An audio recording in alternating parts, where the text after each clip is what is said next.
아멘, 아멘. 지난주 토요일 오후에 제 조카 결혼식이 있어서 제 아내와 함께 캘리포니아 LA 또 플루튼 지역에 가서 결혼식 잘 하고 돌아왔습니다. 결혼식에서 있었던 인사이트가 저에게 있었는데, 엊그제 우리 회복과 치유가 있는 금요 찬양과 기도의 시간에 제가 짧은 말씀 시간이지만은 그 말씀 시간에 제가 함께 인사이트를 나누었습니다. 혹시 아직 그때 참석하지 못하시고 듣지 못하신 분은 우리 녹화되어 있는 동영상을 통해서 여러분이 보시면은 될 것 같습니다.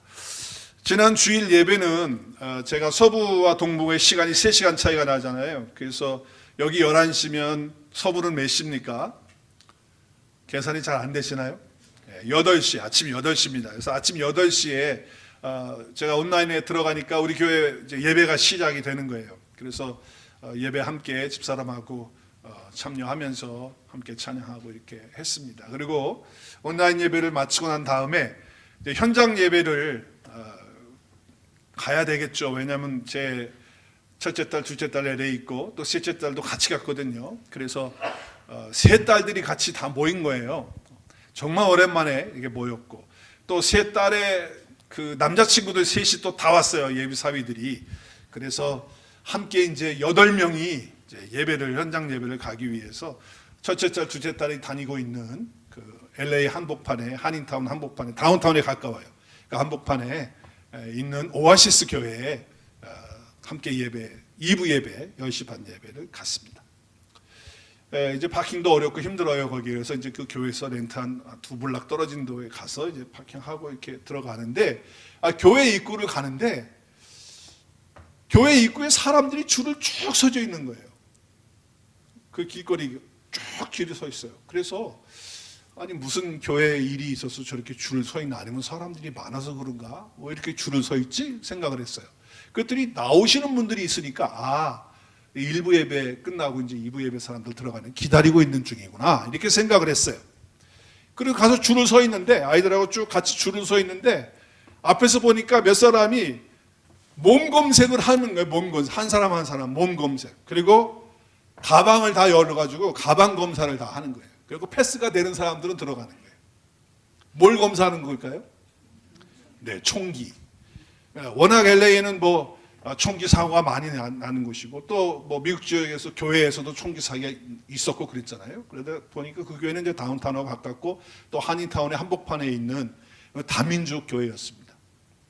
그래서 저희들이 이제 예배에 들어가가지고 10분 전에 이제 앉아서 예배를 드리기 위해서 기도하고 준비하고 있는데, 얼마나 감사한지 우리 온 가족이 다 이제 예비 사회들까지 다 총동원돼가지고 한 줄을 노을에 가운데 자리에 딱 앉아가지고 예배를 준비하면서 기도하는데, 얼마나 마음이 기쁘고 감격스럽고 또 은혜가 되는지, 그리고 오늘 예배를 통해서 하나님이 우리 가족이 드리는 예배를 통해서 영광 받으시고, 그리고 우리에게 주실 그 은혜를 기대하면서 기도하고 이제 그렇게 있는데, 얼마나 가슴이 기쁘고 즐거운지 말이죠.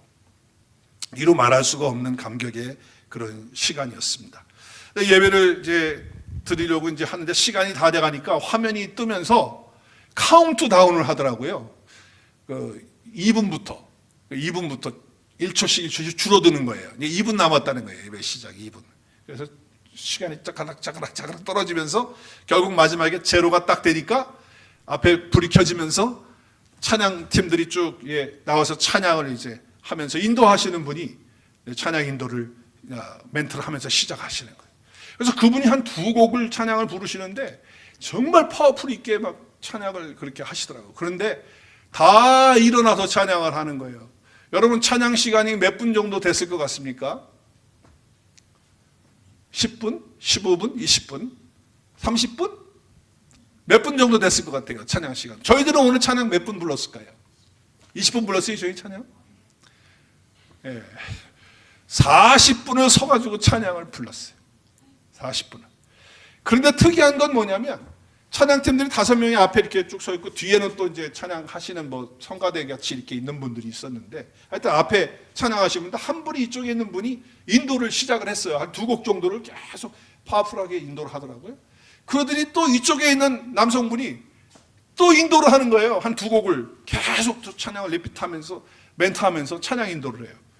그리고서 마지막에는 또 여자분 백인이 한 분이 끝에 있는데 그분이 또 마지막 찬양을 자기가 이렇게 크게 하시면서 인도를 또 하시는 거예요. 결국은 세 분이 찬양 인도를 40분 동안 하는데 얼마나 자연스럽고 하모니가 되고 은혜가 되고 파도가 전혀 안 되는 거예요. 우리는 찬양 인도가 바뀌어지고 그러면 좀 어색하기도 하고 그러잖아요. 그런데 전혀 그런 걸 못 느끼겠는 거예요. 너무 인상적이고 너무 스무스하고 너무 하모니가 잘 되는 그러한 찬양으로 회중들과 더불어 이렇게 하나님께 나아가는 찬양을 드리는 그런 모습이었어요. 근데 여러분 40분 동안 찬양을 하는데요. 한 6, 7곡 찬양한 것 같은데 제가 아는 찬양곡은 한 곡도 없는 거예요. 한 곡도. 제가 그래도 뭐예요? 교회 목사예요. 한 곡 정도는 알아야 되잖아요. 그런데 한 곡도 모르겠네요, 곡을. 그런데 거기에 가사들이 쭉 이렇게 이제 가사 뜨잖아요. 곡을 모르니까 처음에는 가사를 그냥 읽듯이 따라서 가사를 보면서 읽듯이 이렇게 갔어요. 그런데 계속해서 인도하시는 분이 반복을 하더라고요. 그러니까 반복을 하다 보니까 어떻게 돼요? 익숙하니까 이제 이게 되는 거예요. 우리 그러잖아요. 종종 성도님들이 그래요. 아니 목사님 찬양을 아는 찬양을 해야지 모르는 찬양만 하니까 전혀 은혜가 안 돼요. 이런 분들이 있거든요. 근데 저는 그렇지가 않았어요. 정말 하나도 모르는 찬양곡들이었는데 가사 하나하나가 얼마나 은혜로운 복음의 메시지의 가사들인지 처음부터 말이죠. 이 세상에 누구보다 높으신 분 없네. 가장 큰 분, 높으신 분은 예수님이시네. 그런 가사의 내용으로 시작해가지고 예수님이 우리를 위해서 해주신 그 일들을 계속 주님의 보혈과 주님이 해주신 그 은혜와 사랑에 대한 그 내용의 그 하나님의 말씀이죠. 복음의 말씀의 내용들을 계속 그런 찬양들이에요. 가사가. 그러니까 그 가사를 읽으면서 처음에는 하다가 따라하면서 그렇게 부르는데 얼마나 마음속에 은혜가 되고요. 감격이 되고요. 또 주님이 해주신 그 일들과 주님의 이름을 높이는 그런 찬양. 우리 교회도 그렇게 하잖아요. 우리 교회도 주님을 찬양하고 얼마나 은혜롭습니까? 주님을 높이는 주님이 해주신 일들을 그 찬양을 할 때 가슴이 뜨거워지는 거예요. 그리고 내 영으로 하나님 앞에 찬양하는 그러한 예배의 시간이 되었어요. 40분 동안 서 있는데 앉아야겠다, 다리 아프다, 왜 이렇게 오래 하지? 한 번도 그런 생각이 나질 않는 거예요. 너무너무 말이죠. 감사하고 영으로 하나님께 찬양하는 그런 찬양이었어요. 그래서 폭포수와 같은 은혜를 찬양을 하면서 경험을 하게 되었다고 하는 것이죠. 또 설교 말씀도 마찬가지예요. 그날 담임 목사님이 이제 설교를 하지 않으시고 포틀랜드에서 더 로즈 처치를 담임하고 계시는 앤드루 목사님이 백인 목사님인데 오셔가지고 뭐 세 번째 그게 오는 거라고 그래요. 근데 오셔서 메시지를 하는 거예요. 그런데 가든 콜드 게스마니, 그러니까 게세마네의 동산이라고 하는 불리는 동산, 이런 그런 제목을 가지고 세 가지 포인트로 말씀을 하시더라고요. 그러면서 마지막에 결론적인 그런 말씀으로 이렇게 얘기하는 거예요. 제자들하고 주님이 같이 겟세마네 기도하러 갔는데 너희는 여기서 기도하라고 주님 떨어서 기도하셨잖아요. 근데 다 자고 있는 거예요. 3번 와서 다 졸고 있는 거예요. 그죠? 마음은 오는데 육신이 약하다 말이죠. 그런 메시지를 이제 통해서 제자들은 다 실패했다. 다 넘어졌다. 그리고 시험에 빠졌다. 그런데 예수님께서 십자가의 속량 사건을 통해서 그리고 그분의 부활을 통해서 그리고 성령께서 그들에게 임함으로 말미암아 하나님의 은혜는 계속되었고 또 성령께서 그들 속에 역사하시고 하나님의 그 놀라우신 은혜가 그들을 붙들고 있었기 때문에 그들은 다시 일어서서 회복할 수 있었고 그리고 승리할 수 있었고 그리고 복음의 전도자들로 그들이 하나님 앞에 세워져서 삶을 살 수 있었다. 오늘 여러분 이 시간에 낙심된 사람이 있느냐, 절망 가운데 패배 가운데 있는 분들이 있느냐, 하나님은 여전히 여러분을 사랑하시고 십자가의 그 구속의 사건을 통하여 여러분을 끝까지 사랑하시고 붙들고 계시고 그 은혜 가운데 있기 때문에 여러분은 한 주간도 이제 일어나서 승리하면서 복음 전하는 자로 나가서 살 수 있습니다라고 하는 결론으로 복음의 메시지를 하는데 제가 얼마나 감동이 되고 은혜가 되는지 몰라요. 할렐루야. 그러니까 찬양도 복음의 은혜의 메시지의 가사의 월드가 쫙 나오고 40분을 그렇게 부르는 거예요. 그리고 복음의 메시지를 전해주시는 목사님의 메시지를 통해서 정말 은혜를 받고 목사인 나도 은혜를 받고 힘을 얻고 격려를 얻고 그리고 정말 감사로 하나님께 영광 올려드리는 그런 예배가 되었다라고 하는 것이죠. 왜 그러냐면 말씀이 육신이 돼서 오신 분이 누구십니까? 예수님이십니다. 태초에 말씀이 계셨는데 그 말씀과 함께 계셨던 분이 누구십니까? 예수 그리스도시고 하나님이 아니십니까? 하나님. 그러니까 우리가 하나님의 말씀에 능력이 있다라고 하는 것이죠. 주님 뭐라고 말씀하셨어요? 내가 하는 말이 영이요 생명이라는 거예요. 그래서 우리가 주님의 말씀을 계속 찬양하고 주님의 말씀 우리가 계속 듣고 그 안에 가운데 있다고 한다면 우리는 놀라운 하나님의 역사를 경험하게 되는 거예요. 여러분은 하나님을 믿으시죠? 예수님을 믿으시죠? 네, 그렇습니다. 그런데 여러분, 하나님을 믿는다, 예수님을 믿는다고 할 때 뭘 믿는 겁니까? 예수님이 액자 속에 사진 들어있는 그 예수님 얼굴 보면서 예수님 믿는 겁니까? 아니면 제 뒤에 지금 십자가가 있는데 십자가를 보면서 그것을 믿는 것이 예수를 믿는 것입니까? 여러분, 예수님 믿고 하나님 믿는 것이 뭡니까? 뭐가 예수님 믿는 것이고 뭐가 하나님 믿는 거예요? 말씀을 믿는 것이 예수를 믿는 거고 하나님을 믿는 거예요. 많은 사람들이 그래요. 나 예수님 믿는다고, 나 하나님 믿는다고. 그런데 말씀을 몰라. 그리고 말씀도 안 믿어. 말씀을 안 믿으니까 뭐예요? 하루 종일 성경 한 구절 안 읽어. 일주일 내내 성경 한 번 안 펴.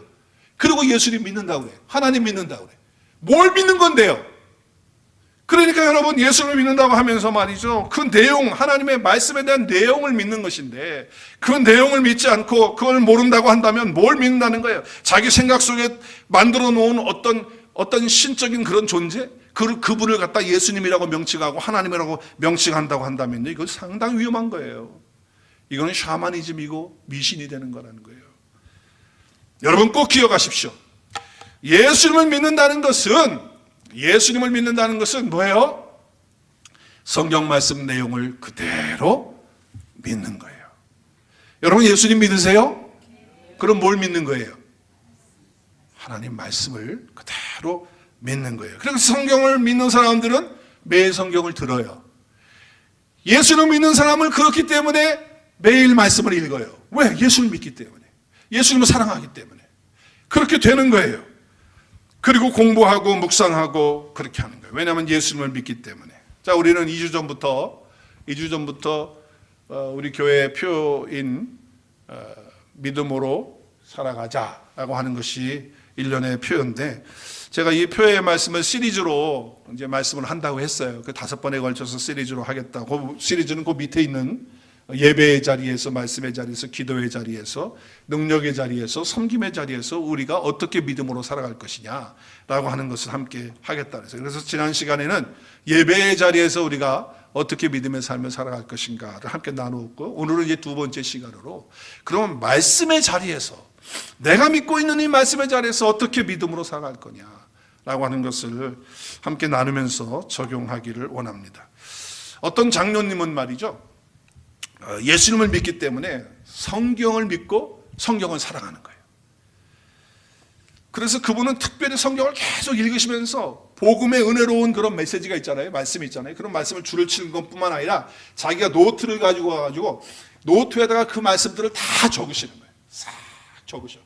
뽑아가지고 은혜의 말씀, 우리가 금요일 날 말씀으로 세워진 믿음 우리 함께 하잖아요. 그때 뭐라 그랬어요? 그냥 모든 말씀이 다 아니고 우리에게 새 언약의 복음의 말씀들을 우리가 더 받고 그것을 붙들어야 된다고 제가 말씀드리고 있는데, 이 장로님도 그렇게 한 거예요. 그래가지고 말씀을 계속 그걸 뽑아가지고 기록을 한 거예요.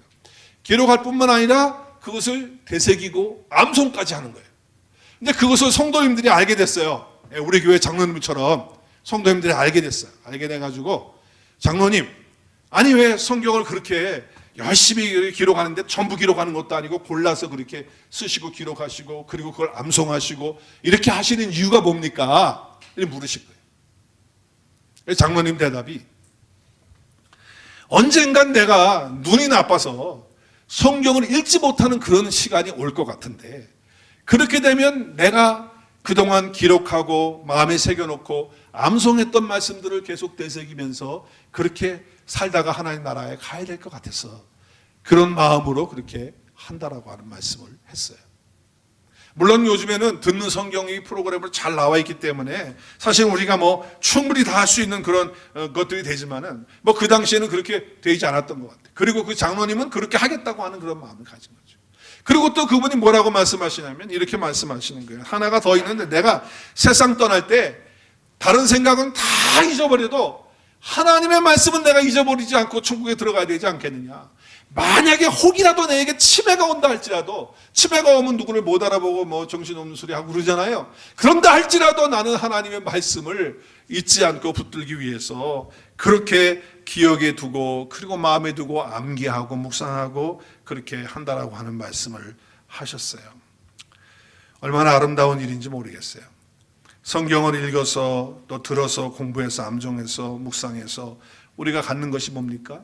은혜를 받는 것이고 깨닫는 것이고 용기를 얻게 되고 또 위로를 얻고 그리고 능력과 지혜를 얻는 거 아니겠습니까? 그리고 그 성경의 그 증거를 받아들임으로 우리가 구원을 얻게 되고 또 구원의 확신을 얻게 되어지는 거 아니에요. 그래서 성경은 능력이 있고 권능이 있는 거예요. 오늘도 예수님은 육신이 되셔서 우리 가운데 거하시며 성경 안에서 그 말씀 안에서 저와 여러분을 부르시고 계십니다.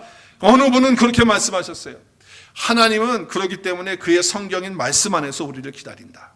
매일매일 성경 안에서 주님은 기다리고 계시는 거예요. 주님이 말씀이시기 때문에 그런 거죠.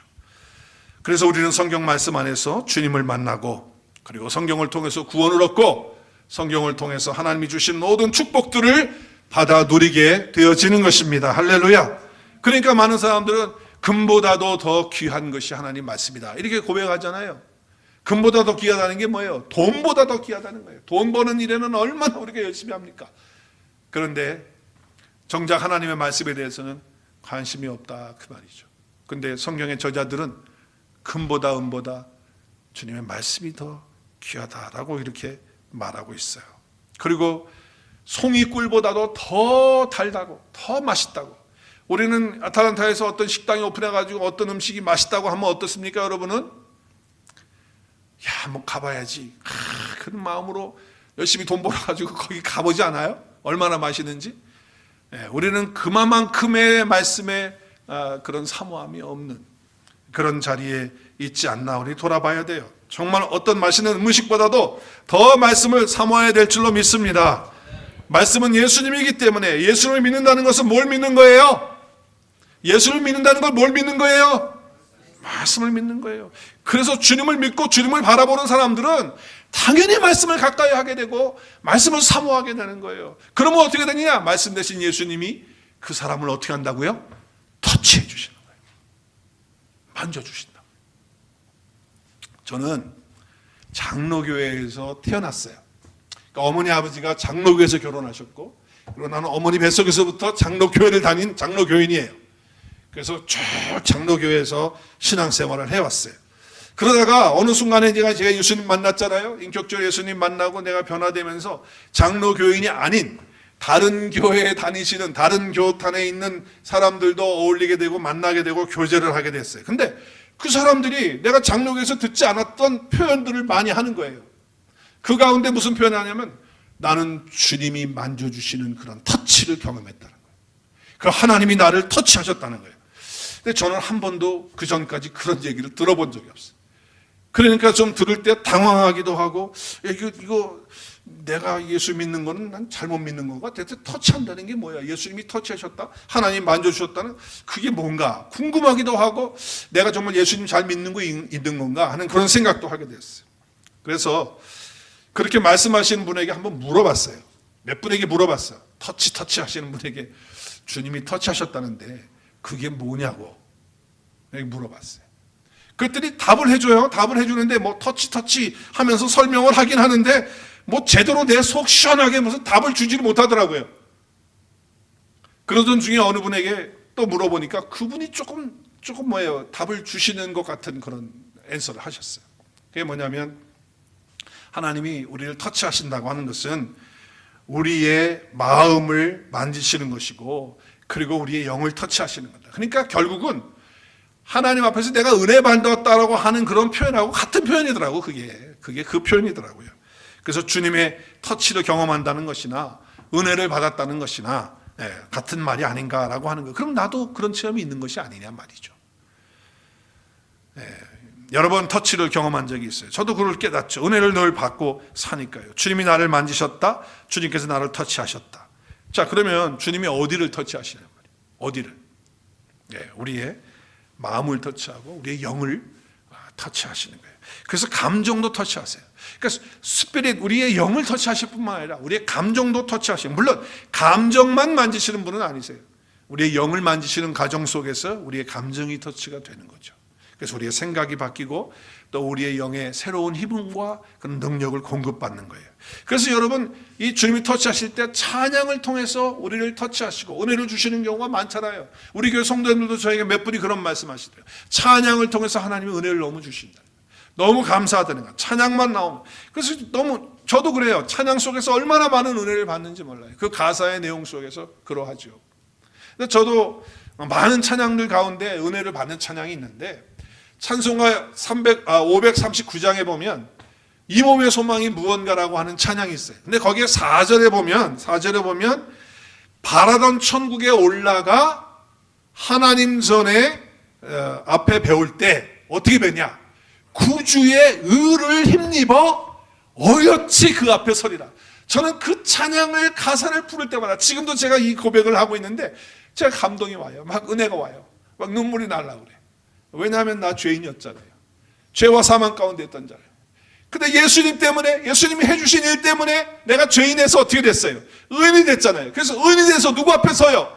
의로우신 하나님 앞에 내가 어여치 설 수 있는 자가 됐다라고 하는 것을, 이 고백을 할 때마다 저는 감동이 되고 은혜가 되고 어떻게 할 줄을 모르겠어요. 지금도 막 눈시울이 뜨거워져요. 저와 여러분이 어떻게 하나님 앞에 설 수 있습니까? 어떻게 의인이 될 수 있어요? 예수님 때문에 그렇게 되는 거 아닙니까? 그러니까 찬양을 할 때 이런 찬양 가사가 나오면은요, 너무너무 은혜가 막 쏟아지고 주님이 터치하시는 것을 경험하는 거죠. 또 어떤 분은 기도하면서 주님의 터치를 경험하시는 분들이 있어요. 막 엎드리기만 하면 하나님의 은혜를 주시는 거예요. 막 눈물이 나고 감사가 나오고 찬양이 나오고, 어떤 분은 식사하는 기도를 통해서도 막 우시는 분도 저는 봤어요.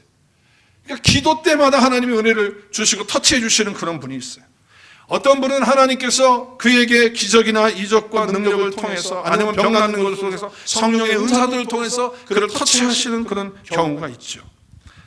하나님은 여러 가지 방법으로 사람들을 터치해요. 그런데 그 수단 중에 가장 강력한 것은 찬양도 아니고 기도도 아니고 어떤 능력을 행하는 것도 아니고 은사를 받는 것도 아니고요, 말씀을 통해서 하나님은 그렇게 하신다는 거예요. 왜냐하면 말씀이 바로 예수님이시고 하나님이시기 때문에 그런 거예요. 제가 말씀드리는 것은, 찬양에도 주님의 터치가 있습니까 없습니까? 있습니다. 기도에도 주님의 터치가 있습니까 없습니까? 있습니다. 응답이 있고 회복이 있고 치유가 있습니다. 기적과 기사와 놀라운 일들을 통해서 하나님께서 하시는 그 일을 통해서 터치가 있습니까 없습니까? 있습니다. 근데 중요한 것은 그 모든 것 가운데 하나님의 말씀에 터치가 빠진다고 한다면 아무런 영적인 우리의 삶의 성장이나 능력이 지속될 수가 없다라고 하는 것이에요. 예수님의 공생애를 보면 예수님이 3년 반 동안 상당히 많은 사람들을 만났죠. 만나는 사람들마다 주님께서 어떻게 하셨어요? 만져주셨어요. 그리고 낫게 해주셨어요. 귀신 쫓아내셨어요. 그렇죠? 그리고 하나님께서 해주시는 놀라운 일들을 그들에게 행했어요. 근데 병 고쳐주고 귀신 쫓아내고 기적을 일으키는 걸로 끝나느냐? 아니에요. 어떻게 하셨어요? 반드시 말씀을 주세요. 여러분 성경을 잘 보세요. 반드시 그에게 말씀을 주십니다. 그러니까 표적과 기적과 능력과 그것이 주가 아니고 말씀이 주라는 것을 우리에게 보여주고 있는 것이죠. 오늘 말씀에도 보면요, 뭐예요? 표적과 기사를 보지 못하면 도무지 믿지 않는다는 거예요. 왜 그래요? 왜? 그래서 예수님이 이런 말씀하셨잖아요. 악하고 음란한 세대는 어떤 세대냐? 표적만 구하는 거예요. 그런데 예수님은 요나의 표적밖에는 보이고 표적이 없다. 그러니까 주님께서 요나가 3일 동안에 물고기 뱃속에 들어갔다 나온 것처럼 예수님도 죽으셨다가 3일 만에 부활하시는 이 표적밖에는, 이 주님이 행해 주시는 이 주님이 행하시는 이 일밖에는 사실은 중요한 것이 없다라고 하는 말씀을 하고 있는 것이죠. 물론 다른 의미들도 많이 있지만은, 자 그러면 뭐냐? 주님이 주시고자 하는 건, 터치하고 하는 것은 바로 말씀이다라고 하는 거예요. 여러분 마태복음 8장에 보면 로마 백부장의 믿음의 예가 나와요. 로마인은 이방인이에요. 근데 백부장이에요. 주의가 있는 분이었어요. 그런데 자기 하인이 신하가 병들었어요. 중풍병에 걸렸어요. 그런데 예수님이 병자들을 치료한다는 그 이야기를 들어요. 그래가지고 예수님에게 그가 나옵니다. 나와가지고서 예수님에게 말씀해요. 자기 신하가 병들었는데 고쳐달라고. 그랬더니 예수님이 뭐라 그러냐면 어디냐? 내가 가겠다. 가자. 그랬어요. 그랬더니 그 백부장이 뭐라고 그래요? 주님, 우리 집에 오시는 걸 내가 감당할 수가 없습니다. 안 오셔도 될 것 같습니다. 그냥 이 자리에서 말씀만 하시면 내 종이 낫습니다. 이런 거예요. 그 이야기를 들은 예수님이 뭐라고 말씀하시죠? 깜짝 놀라시는 거예요. 이방인이 어떻게 이런 고백을 하나? 이런 믿음을 갖나? 예수님 놀라셨어요. 그러면서 뭐라고 그래요? 내가 이스라엘에서 많은 사람들을 봤지만 이스라엘 중에서 이만한 믿음을 가진 사람은 찾아보지 못했다. 없다는 거예요. 그럼 예수님이 왜 놀라셨을까요? 아, 내가 능력을 행하는 자라는 걸 네가 알았구나. 그것 때문에 예수님이 놀라셨습니까? 아니에요. 예수님이 놀라신 그 이유는 다른 이유가 아니에요. 말씀의 능력, 말씀의 본질을 이방인은 이 로마 백부장이 꿰뚫고 있었고 그것을 알고 있었고 그것을 믿고 있었다라고 하는 것에 예수님이 놀라신 것이죠. 사람들은 기적과 이적이 더 대단한 것이라 생각할지 모르지만 지금 예수님은 말씀의 역사를 일으키는 그것에 대해서 말씀을 하고 있는 거예요. 그러니까 우리의 내면을 만지시고 터치하시는 가장 강력한 본질적인 수단은 뭐냐? 말씀이다라고 하는 거예요. 신앙생활을요, 여러분 대충 하지 마십시오. 한번 저를 따라했으면 좋겠어요. 신앙생활은 말씀에 목숨을 거는 것입니다. 자, 한번 같이 연결해서 시작. 신앙생활은 말씀에 목숨을 거는 것입니다. 그러니까 여러분, 신앙생활은요, 말씀에 사생결단을 하는 거예요. 그것이 신앙생활이에요. 왜? 변화되기 위해서, 주님이 나를 만져주시기 위해서, 나를 새롭게 하시고 또 그 말씀 앞에서 내가 거꾸로 지고 새롭게 주님 앞에 세워지는 그런 역사가 있기 위해서. 자, 오늘 본문의 말씀으로 들어가면 신하의 아들을, 신하가 있는데 그 아들이 병들었잖아요. 그래서 예수님에게 와서 고쳐달라고 그렇게 이야기합니다. 소문을 들은 대로 와서 그렇게 고쳐달라고 해요. 예수님은 지금 다시 예루살렘에서 사마리아를 통과해서 갈릴리 북쪽 가버나움에 가셨는데 이런 일이 있는 거예요. 근데 그 가나에서는 이미 포도주를 한번 물로 포도주를 변하게 하는 그런 이적을 행하셨죠. 자, 그런데 거기서 이제 지금 이 사람이 날라서 달려와가지고 살려달라는 거예요, 아들을. 아들을 고쳐주셔서 그가 거의 죽게 됐다는 거예요. 간절한 마음으로 예수님이 고쳐주시죠. 당연히 고쳐주시죠. 이렇게 간절하게 애원하고 하나님 앞에, 주님 앞에 나와서 이렇게 하는데 왜 안 고쳐주시겠어요? 고쳐주시죠. 그런데 주님은 그 문제만 해결해 주시는 분이 아니에요. 그 문제를 통해서 말씀과 붙여서 그가 새로워지는, 또 성숙되어지는 그런 역사를 주님 보기를 원하셨던 것이죠. 주님도 우리에게 어려울 때 우리가 구하면 반드시 그 문제를 해결해 주시고 도와주시는 분이신 줄로 믿습니다. 그런데 주님은 더 큰 걸 보고 계세요. 뭘 보고 계십니까? 더 큰 건 뭔지 아세요? 말씀으로 그가 변화되는 거예요. 말씀으로 그가 성장되는 거예요. 말씀으로 그가 놀라운 걸 체험하는 거예요. 그거를 주님이 더 보기를 원하시는 것이죠. 자, 그래서 죽기 전에, 아이가 죽기 전에 내려와 달라고 간곡히 부탁해요. 근데 주님이 안 가세요. 안 가세요. 아까 백부장은 뭐라 그랬어요? 가겠다고 그러셨잖아요. 근데 여기는 안 가세요. 안 가시고 뭐라고 말씀하시죠? 가라. 나는 안 갈 테니까 너는 가라. 내 아들이 살아있다. 여러분, 이 이야기를 들었을 때 이 신하가 어떻게 합니까? 신하가 어떻게 하죠? 그 하신 말씀을 믿고 간 거예요. 믿고 간 거예요. 그러니까 예수님은 지금 승부수를 던진 거죠. 너 믿고 가라는 거예요. 여러분, 이게 쉬운 일이 아니거든요. 쉬운 일 아니죠. 어떻게 믿고 갑니까? 말씀은 우리에게 다가옵니다. 그렇잖아요. 그런데 내가 붙잡고 있는 생각들이 있어요. 내가 가지고 있는 관념들이 있고 또 지금 실망하고 절망하는 거, 그 자리에 있을 거냐, 아니면 그것을 버리고 갈 것이냐라고 하는 그런 갈등이 있는 것이죠. 제가 신하였다면, 여기 지금 나오는 이 신하였다면, 내 아들을 낳게 하기 위해서 내가 신하의 입장에 있다고 한다면 갈까 말까 마음을 많이 망설였을 것 같아. 그래도 믿져봐야 본전이다. 그냥 가긴 가자. 그리고 아마 발을 들어서 갔을 것 같아요. 저 같은 경우는. 근데 가는 중에 복잡한 생각들이 많이 있었을 것 같아요. 가는 중에 정말 가면 내 아들이 나가 있을까? 아니야, 내가 다시 가서 예수님에게 사정해서 같이 가자고 그렇게 해야 되지 않을까? 저 같으면 그런 생각 할 것 같아. 가면서도, 내려가면서도. 물론 주님께서는 내 아들이 나았다고 하는 것이지만 사실 눈에 지금 보여진 건 아니잖아요. 내 눈앞에서 일어나는 일이 아니잖아요. 가봐야 아는 거잖아요.